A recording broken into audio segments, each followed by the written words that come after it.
Hello everyone, welcome to my channel cook and bake with Bindu. ಇವತ್ತು ನಾವು ಮಾಡ್ತಿರೋ recipe masala veg Maggi. ಯಾವಾಗಲೂ plain Maggi ತಿನ್ನೋದಕ್ಕಿಂತ ಈ ರೀತಿ ಟ್ರೈ ಮಾಡಿದ್ರೆ ಚೆನ್ನಾಗಿರುತ್ತೆ. ಮೊದಲು ಒಂದು ಪ್ಯಾನ್ ಬಿಸಿಗೆ ಇಟ್ಬಿಟ್ಟು ಅದಕ್ಕೆ 2 ಟೇಬಲ್ ಸ್ಪೂನ್ ಆಯಿಲ್, 1 ಸಣ್ಣದಾಗಿ ಕಟ್ ಮಾಡಿರುವಂಥ ಈರುಳ್ಳಿ ಮತ್ತು 2 ಟೇಬಲ್ ಸ್ಪೂನ್ ಬಟಾಣಿ ಹಾಕಿ ಅದು ಲೈಟಾಗಿ ಬ್ರೌನ್ ಆಗೋವರೆಗೂ ಫ್ರೈ ಮಾಡಿ. ಈರುಳ್ಳಿ ಲೈಟಾಗಿ ಬ್ರೌನ್ ಆಗ್ತಿದೆ. ಈಗ ಒಂದು ಸಣ್ಣದಾಗಿ ಕಟ್ ಮಾಡುವಂಥ ಟೊಮೆಟೊ ಹಾಕಿಬಿಟ್ಟು 1/2 ಟೀ ಸ್ಪೂನ್ ಟರ್ಮರಿಕ್ ಮತ್ತು 1/2 ಟೀ ಸ್ಪೂನ್ ಸಾಲ್ಟ್ ಹಾಕಿ ಮಿಕ್ಸ್ ಮಾಡಿ.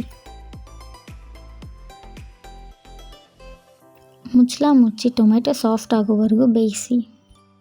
ಈಗ ಒಂದು 2 ಮಿನಿಟ್ಸ್ ಆಗಿದೆ, ಟೊಮೆಟೊ ಎಲ್ಲ ಸಾಫ್ಟ್ ಆಗಿದೆ. ಇನ್ನೊಂದು ಸರ್ತಿ ಮಿಕ್ಸ್ ಮಾಡಿಕೊಂಡು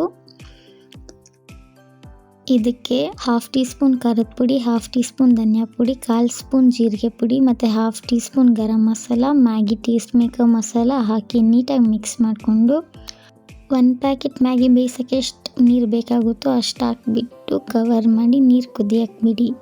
ಈಗ ನೀರು ಕುದೀತಿದೆ. 1 ಪ್ಯಾಕೆಟ್ ನೂಡಲ್ಸ್ ಹಾಕಿ ಅದನ್ನು ಕವರ್ ಮಾಡಿ ಮ್ಯಾಗಿ ಸಾಫ್ಟ್ ಆಗೋವರೆಗೂ ಕುಕ್ ಮಾಡಿ.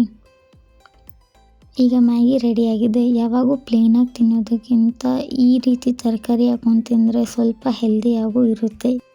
Give this recipe A try and enjoy.